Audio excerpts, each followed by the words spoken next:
Hey, hey, hey, welcome, y'all. You guys are tuned in right now to the Morning Wood right here on hot7025fm.com. Listen, we got a doozy for you today. I'm super duper excited about hanging out with this handsome fella today and get to talk to him and see what's going on. Listen, I saw that he has some a hailing situation going on, so we're going to talk about that. I don't know what's going on with that weather over there looking real dirty. It's looking real dirty. But listen, I want to introduce you to music executive who hailed from Cashville, Tennessee, a founder of Cashville Records, affiliated with Cash Money, GUnit, Interscope Records, and more. So listen, there's a couple of nicknames too that we got to talk about. We got Hood Fame, also known as. We got Buck Marley. That's the one I gotta hear about this one. Bonafide hustler, Buckshots, renownedly known as Young Buck. What's up, Young Buck? How's it going? What up, man? I'm right I here. was gonna say your I was gonna say your government name, which your mom and your daddy gave you, but I Oh decided yeah. not. My mama basically co-signed Young Buck. She didn't make that, Okay. but she co-signed it because it got to a point where, honestly, the name Young Buck came from me being in the streets at a young age. I was around a lot of older cats, and they used to try to run me out the trap. They used to be like, "Get your little Young Buck ass out of here." And That's what's up. my mom's ended up, one day calling me Young Buck. I said, "That's my name." You did. So listen, we got to get into it. I kind of want to deep dive into this because a lot of people didn't know that you have been in this rap game since you're 12 years old. So like when your mom's like, okay, Young Buck, calling you Young Buck, was this like within the same time frame or what? It was before I actually, started dipping dapping in music. I was 10, 11 years old, running around trying to find my way and provide. I come N- from a single When parent. you say find your way, Yeah, like let's get to the meat and potatoes of it. What does that mean? in the streets. I was hustling, and at that time, it really wasn't about selling no drugs, man. I was one of the ones that I would cut your grass. 10 years old, I'm walking up the street with the lawnmower, trying to take your trash out, cut your grass, pump your gas too. But any way to kind of make some money at a young age. I kind of started out looking and kind of knew the cards I was dealt in regards to my life, and started trying to figure out a way to help my mother. I come from a single parent mother, you know what I'm saying, and she was having it hard, so it was like, let me do it all I can do and play my part. So it was plenty yards and trash cans out and emptied out that put food on my table with that. Right, right. That's a lot of responsibility, though, as like a 12-year-old to, and the thing is that the reality is a lot of young men and young women do that, because they're in a single parent home. And, that's just, we have to make it work. We have to take it. We just naturally want to take care of, our parents. So, Big facts, big facts. yeah, yeah. That's So is exactly that, where it started from for me, far as hustling. It didn't, start from me being in the streets and trapping and doing nothing like that. It started from me just trying to find a way. You dig what I'm saying? To right. make money, and then it led off into me realizing, hey man, I can make a little bit more over here doing this than cutting grass. So let me try this. Right, Instead right. So, of cutting the grass, I'm gonna bag it up and try to sell it. right, right. Same, it's right. Same thing, kind of, right? Same Right. thing, kind of. A little bit. So, were you still in Tennessee when that was going on? Like, what did that Yeah, look like? yeah, it was definitely Tennessee. This my home. Cashville is my home. Nashville, Tennessee. I just moved the N to the side and put the C in the front of it. And that's where my hustle started. My mom's is originally from Winston-Salem, North Carolina, right beside where Pac's mom's from, Wilmington, Mhm. North Carolina. And you know, I don't have a lot of family here in Cashville. My mom's actually came here to go to school. She graduated with Oprah Winfrey and Oh, that's dope. graduated with degrees and all of that. But we fell upon hard times at an early age of mine in regards to my mom's conditions and things like that that led me to the ghetto. I ain't gonna lie. I went from in a medium class life of living. You know, I didn't get everything I wanted, but I would get certain things to actually get nothing.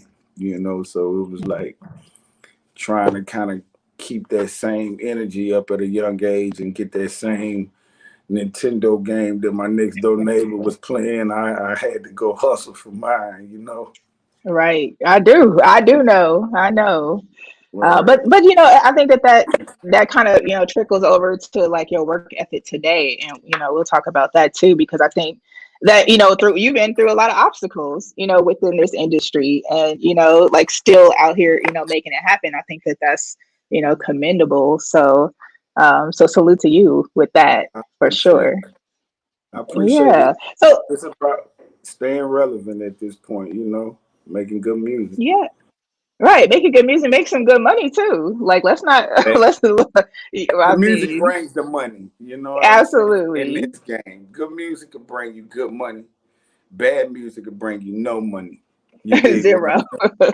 Zero. Zero. So I rather focus on making quality good music, quality good street music, and not just street music, but just music in general. I'm a product of music. Like I love all genres of music, so I've always been more than just quote unquote an artist you can categorize and put him in a box in the sense of saying, yo, he just raps about trapping or he just raps about killing. You know, I came up just the love of music, period. So it's one of them things where I might sing on my next CD. You you better sing something for us then. No, I ain't that good. I ain't that good yet, but I'm just Okay, saying. get the me, You feel me? get I those got to under get them control. together. You feel me? Hey, Uh, listen. So I was listening to an interview that you had, and we were talking about you riding around in the car with baby at 12 years old. Like, how? First of all, how did that even? Like, how'd you even have that link up? And like, where'd that come from? well, honestly, man, my brother from another mother, little Jimmy, he basically made that connection with me and Cash Money back in the G. He was one that, of course, was getting money in the streets, and he's older than me, and kind of was really, really maneuvering in a real way, and kind of helping me find my way, you know, as far as the streets go. And just so happened one day, riding, they picked up a CD. I forget exactly what CD it was, but it had booking information on the back of it. And he ended up calling the number, and the person who picked up the phone on the other line was Baby. So he was Nice. asking them how much they wanted to come down to our city.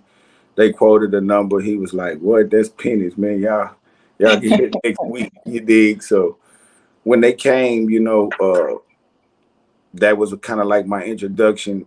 I did not even know that he followed up and brought them. I don't think they had a lot of people at the show at the time because, like I say, we really in the streets. We really didn't know about booking shows. We really just wanted to meet him, you know, because we was fans of the music that we was hearing more than Mhm. anything. And when he came, I don't know, and that's crazy because I never asked him this, but I don't know if that was his plan for me to get amongst them to be heard because I was rapping and way before I actually met them. But when they got to the city, he had called called my partner and told my partner to bring me over to a studio that was in Cashville. And when I walked in there, that's when I seen Lil Wayne, you know, BG, Juvenile, Turk, you know, Baby. And I never forget it, man. Baby first words to me was spit something, Lil one. Straight up. I end up rapping. He ended up calling Lil Wayne in there. And me and Wayne started going back and forth, back and forth, back and forth. And it led on, like I say, almost like a battle. BG never rapped, Juvie never rapped, Turk never rapped, but me and Wayne was going back and forth with these bars and when I'm asked this question or what or whatnot, I always say, you know, it wasn't one that won the battle. If I was to say I won the battle because the next day I was getting a call from the Jimmy saying, "Yo, baby, want you to come to New Orleans to work on a project." So you know that was my beginning of walking into meeting Cash Money kind of running with them for years and stuff, you know. So did your mom help you out with that deal? Because I assume like you're underage at that point. Now You know. my mom's ain't got too much, and even to this day, she really stay away from this rap thing. You know what I'm Gotcha. saying? I don't do a lot of posting of my mother, and she kind of going through her stages right now and trying to get well. But nah, she didn't play a part in regards to guiding me in regards to the knowledge of the business because she had no knowledge of the business. She did give me free room to go explore whatever it is. But like I say, at that age, 13, 14, I was already providing for my household in a real way. So my mom's probably, whether, and I'm be honest, if she wanted to stop it, she probably couldn't. I was, fuck, I was hard headed. It was like, I'm going to make this happen. So I end up leaving my city and actually going to New Orleans and traveling amongst with little Jimmy back and forth there. Um, just trying to make it happen with cash money.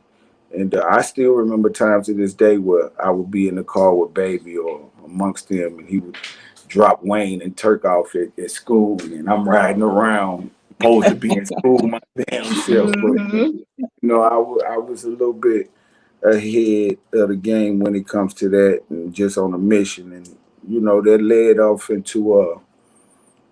off into me just having a life of growing up pretty much amongst them, back and forth from Cashville to New Orleans, back and forth, and just establishing myself of being with Cash Money with my city. You did. Right. Right. So you inked that deal. You did some songs with Juvenile, right? What happened with that? Because I heard you and Juvie decided at one point you're going to go ahead and leave Cash Money. Do you still communicate with Juvie? Like, what's Yeah, that relationship like? I haven't heard too much from Juvie. I always give Juvie the respect. That's bro. Um, I don't really know where we truly stand at. I've heard different things, and he's voiced certain issues recently that I'm like, bro, if you felt that way, you could have brought that. You could have spoke that when I kind of released the record of being amongst GUnit, speaking on the fact that Juvie left me in California, and I don't respect that. I love him too much to beef, so I'm gonna accept that. But I'm gonna just step back and focus on Buck. Tired of riding in yours. I'm about to buy my own truck. Them all facts. I Mars. bought my own truck and all that good stuff. But it was one of them situations where honestly, I just don't know where it stands. I don't got no problem with no beef with Juvie. Like I say, salute.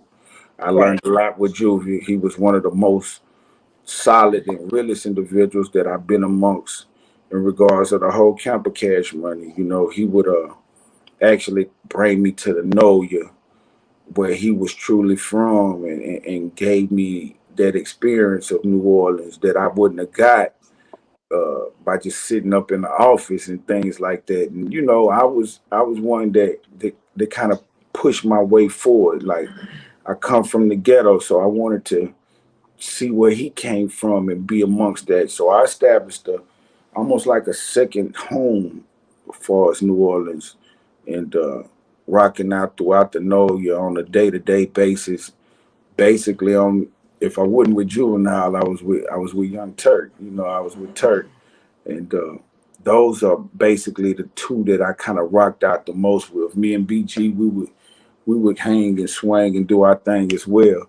And Wayne was young, Wayne was doing him. He had a lot of uh, energy, and a lot going on, and still do to this very day. But you know, that's how my situation went as far as coming up. Right, right. I wanted to talk about that because I think a lot of people didn't really know that your affiliation with that, and me, I love hip hop. You and I are actually the same age, but I can still call you Young Buck because I think I'm a couple months older than you, Oh, Young is it Buck. right? Okay, I just turned my age March the 15th. Oh, I just oh, turned 21. You 21 too? I'm 21 too, so Oh, we can we got to go celebrate because oh man, we gotta go celebrate ASAP. It's on me soon. I see you. Hey, salute. Let's do it. So listen, I wanted to, of course, we got to talk about the situation because I know you ended up, you went over to 50 to GUnit. You had to deal with them. It seems like everybody in that whole crew, like, it's a beef with everybody. Got some situations going on. One thing that I remember, 50 saying is he got to mill out his deal.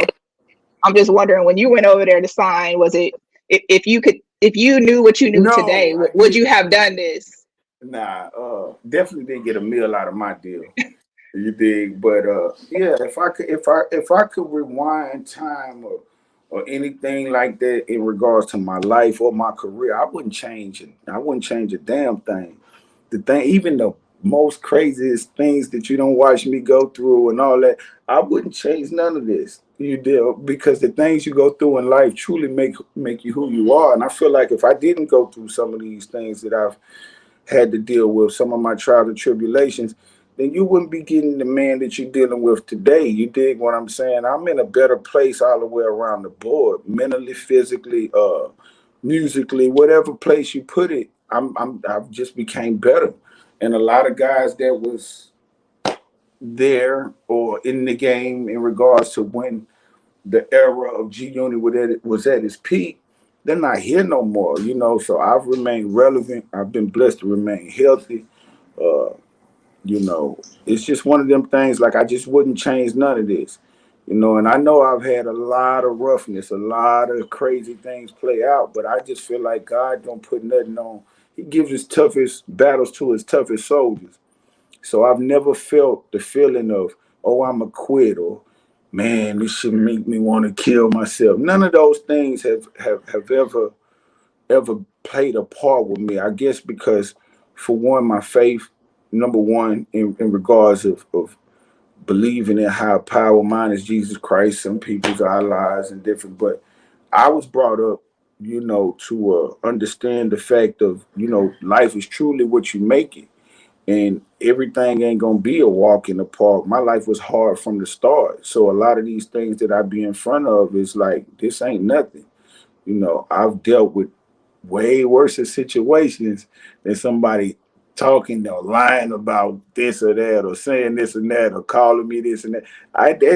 That's honestly motivation for me. It's really fuel to my fire. So sometimes I might say and do things just to get that fuel because I need some fire. You dig? Right, right. I'm, And I'm your energy level is significantly high. Like, I watched some of the interviews that you've done, and you so chill in the interview. And then I hear you on your Instagram and all, and I'm like, this is like completely night and day. Your energy level is super high too.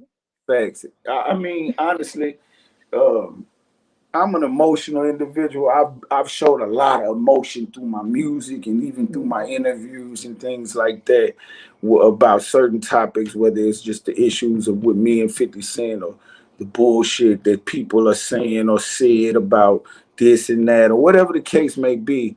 I get emotionally involved of it, especially when it's lies and it's not real. And I just learned to kind of channel my energy where it needs to be at. And my energy belongs on a stage. You dig what I'm saying? Or my energy belongs in front of a camera when it's time for me to give that energy off. But a lot of my energy, throughout my previous years in regards to interviews and things like that, a lot of it's been negative energy.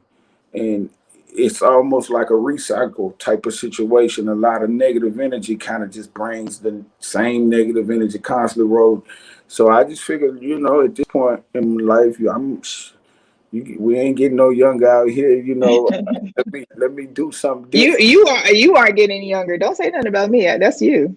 Dog, hey man, I'm forever young. You Right. dig? Right, right. So listen, you talked about, we got to talk about this because I'll be doing a disservice to my listeners otherwise. But you mentioned, 50 Cent situation. I heard recently you said that you and 50's beef was just, some BS.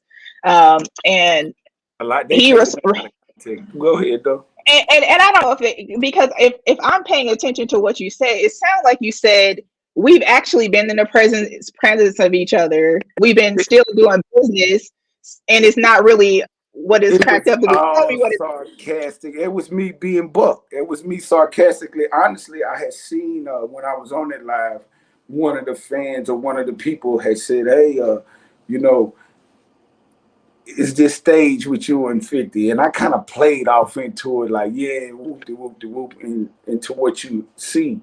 But nah, the real honesty of it all was it was actually funny to me because I don't look at the situation of me and 50 as a beef. So when I did that, I wanted to see what his actual reaction would be. and And you know he likes to react. You yeah, know of he likes to course, react. I'm knowing he would say what he said. And some of Mhm. these tactics I've actually learned from him. He's just getting his Yeah. chance to get them used back on him.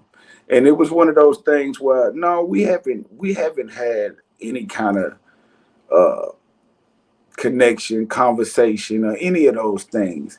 And it's not based on me because the only conversation I got for 50 Cent is based on business. He knows this. He knows what's really going on behind the posters that he tries to put up and trying to discredit me as a person and all that good stuff. That goes in one ear and out the other over this way. So, a lot of things that I've learned in regards to the things that I say has been things that kind of triggers situations as that you seeing right now, as far as me saying, "Oh, I've this was staged," or the situation was staged in between us two. Um, a lot of it is just common sense because I don't think we could actually stage something that was this real life. So if you that naive or that type of person that want to go off and say, "Oh, you lied," or whatever the case may be, then I get it. I accept it for whatever it is. But the real life of it all is no, we don't. I don't have a beef. I haven't had a conversation with 50. There's no beef involved in my situation with 50. Me and 50 situation is based on business. And, those are things that either we can iron them out man to man, face to face, you know what I'm saying, or however you choose to, or we can do it the legal way. Right. However way you choose to do it, it's got to get ironed out. You dig, a lot of things like that. I think in regards to 50, he looks for the uh, the legal side of things in regards to protect him from some of the wrongdoings, or try to basically put things out there in the media to persuade the mental of those that's either reading or watching a situation in regards to me. Hmm. There's not And one G-Unit member that hasn't had an issue with 50, but there's only right. one G-Unit member who hasn't had a fear or given a fuck about addressing my situations with 50. Right. A lot of these guys that may have had issues, they choose to uh, allow him to keep his foot on their neck and things like that. And I've always been my own man, and he knows this, just as well as anybody amongst that squad, crews and things like that. And I've tried to do it the right way, quote unquote, in regards to So having conversations. speaking of Yeah. the right way, did you get your money or? Did I get my money for 50? Not. I've yet to be able to get to that place with him. You got to understand, 50 was the one claiming that I owed him money. Mhm. All right, 50 started with saying I owed him $300,000, well, whatever, and I did some. Hey man, just show me a receipt of where you gave me this money. It's got to be some kind of bank trail to these things that you speaking on. Where they just hand it to me. You understand, and then we'll go from there. He's yet to been able to provide that. I've stressed out to try to have any kind of conversations with him in regards to once he was sending takedown notices and things like that on my music and things like that. So that kind of started it off. And it was basically him just being notified by somebody as big as sound exchange to let him know going forward I was going to receive my own 33 and a third percent that I hadn't received for years. You Mhm. know, it was 3 years of checks that were just sitting since 2015 up to 2018. That was well, six figures, you know, of money that was just sitting that belonged to me based on the fact that they were actually sending my checks, but the checks were going to a company, GUnit Incorporated, which was his company. And my questions was, well, where's all the other checks at? Mhm. And once he was notified by them, he immediately blocked me from all platforms and uh, phones and all of that stuff, and started his whole rant in regards to social media and kind of lynching on to the negative shit that was already in the media on my name and promoting that, and Right. instead of what real true issues are. Uh, but like I say, it's not a beef at this point with me. I just want to make good music and be paid what I've worked for. You know what I mean? Right. Right. It, if it's somewhere where I'm wrong, then show me where I'm wrong, or Right. prove to me, show me where I'm wrong. And it got to a point where, you know, I became so hungry to be able to give the people music again that I know I didn't owe him 300,000. So of course I had to start going around the legal route and having my attorney stretch out to his attorney, and back and forth that way led to nowhere.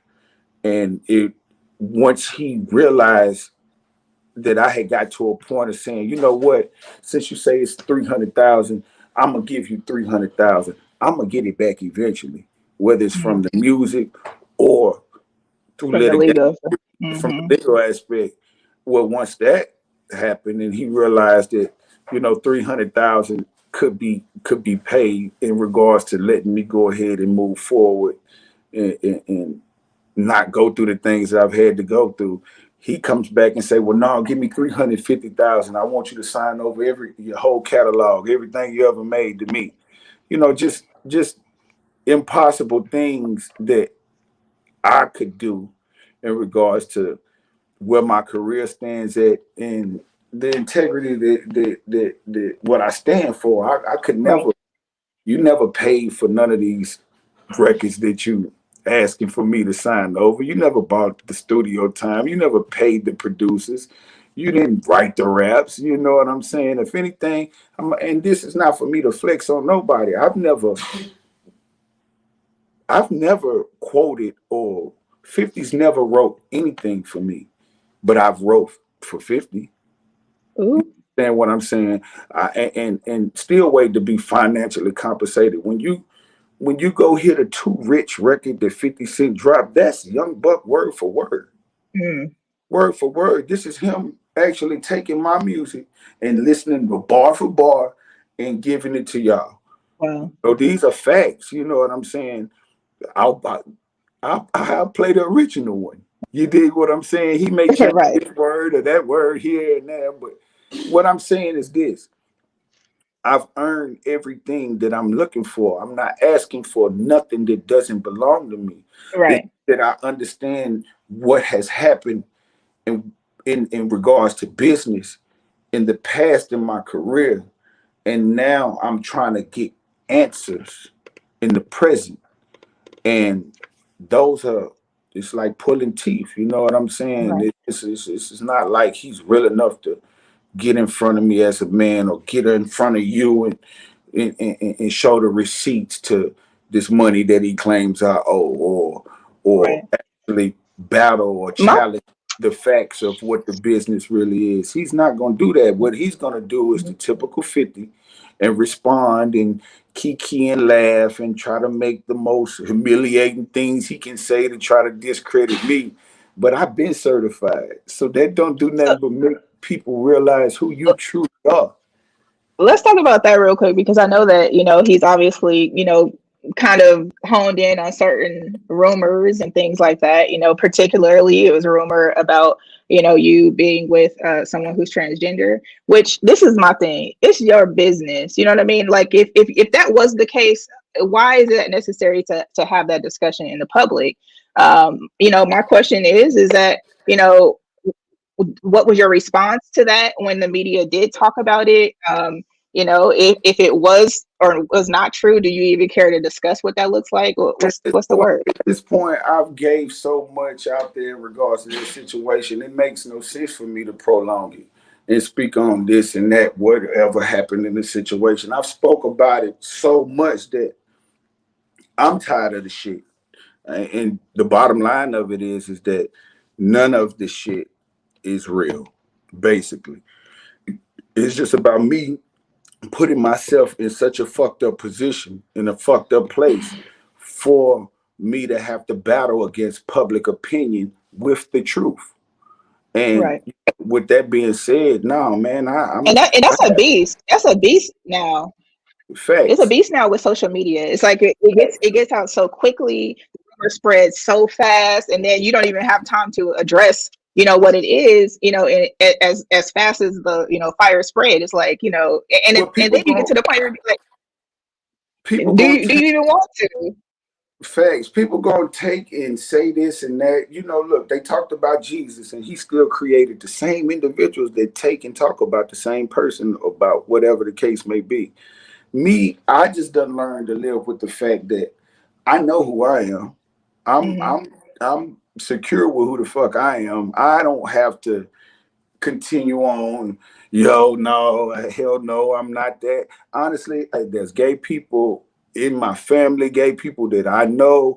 Nothing, what I'm saying is, So, are you confirming that you were not with anyone who's transgender? nah, not at all. Definitely wasn't Okay. nobody Well, like we could we could close the case on that. I want to know more because I was listening to your latest album though, and I think "I Feel Good" is my favorite because I feel like your energy makes me feel good when I hear it. the vaccine. So yeah, the vaccine is out, and we out here bumping it. And you know what I appreciated about that album is the switch up on the flow. Like, because I think that we heard the old Young Bug, but like I'm listening to the song and you changing the flow 3 to 4 times in one song, and I'm like, okay, I Facts. see you. And see, So honestly, I dropped that project, not to cut you off, but I dropped that yeah, project the same, probably like a couple days before Back on My Buckshot Volume 3. And it was based on a lot of what you just said. It was like I knew Back on My Buckshot Volume 3 was Southern driven, with Drummer Boy producing the entire project. He added that real South flavor throughout the record. But I wanted to also cover bases of well with the East Coast, the West Coast, sonically, you know what I'm saying? So with the yeah, vaccine, you're getting basically a project where, sonically it sounds East Coast on certain records, South on certain records, West Coast on certain records. And Volume 3 overall is a Southern driven record, but at the same time, it's still records on Back on My Buckshot Volume 3 that sonically you can expect the West to appreciate as well as the East as well. right. I think it was a good vibe. I liked it. I like the whole thing. We do have it, in rotation as well. So, shout out to you for, and then it's appropriately named, of course. And I like that too when you incorporate things that like have to do with real time. We're in a real ass pandemic. So, are you getting the vaccine or what? Nah, I'm gonna fall back. I'm gonna fall back for now. I dropped I the know that's outbreak. right. I dropped the outbreak first. That was my Okay. first project that I had dropped right when the fucking shit hit. So if you ain't caught up with the outbreak, you gotta go back and find the outbreak. And that project right there was driven on the fact it's an outbreak, man. We got COVID-19. Shit, it's crazy. This shit that I ain't never seen before in my lifetime and all of that good stuff. But the vaccine, man, we sick of this shit.